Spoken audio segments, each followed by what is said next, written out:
तो दोस्तों टाटा पैटर्न ने अपने क्वार्टर थ्री के नंबर को डिस्क्लोज कर दिया है। तो चलिए देखते हैं क्या है क्वार्टर थ्री के नंबर्स के अंदर। डाटा बेसिकली यहाँ पे क्रोज में है। ये पिछले क्वार्टर में कंपनी ने 91 करोड़ के आसपास का रेवेन्यू जनरेट किया था ऑपरेशन के थ्रू। पिछले साल देखें तो 139 करोड़ के आसपास, जबकि अभी देखें तो कंपनी का रेवेन्यू 117 करोड़ आपको जाता हुआ देखने को मिला। तो साल से साल देखें तो साल से साल कंपनी के रेवेन्यू के अंदर गिरावट आपको देखने को मिले। लगभग बोल सकते हैं आप 16% के आसपास की गिरावट है कंपनी के रेवेन्यू के अंदर साल दर साल। वहीं अगर क्वार्टरली बेस पे जाते हैं तो क्वार्टरली बेस पे कंपनी के रेवेन्यू के अंदर तेजी आपको देखने को मिल रही है।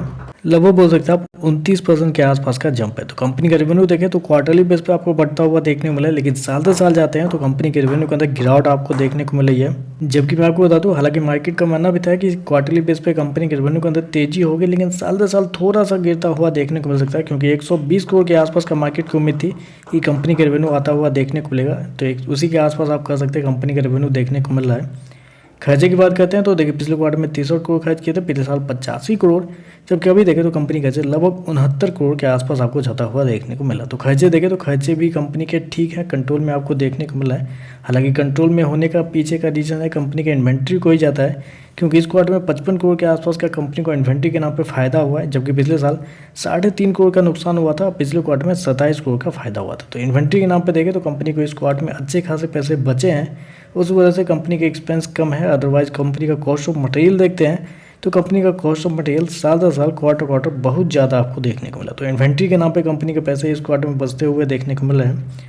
चलिए कंपनी का प्रॉफिट क्या निकलता है वो देख लेते हैं।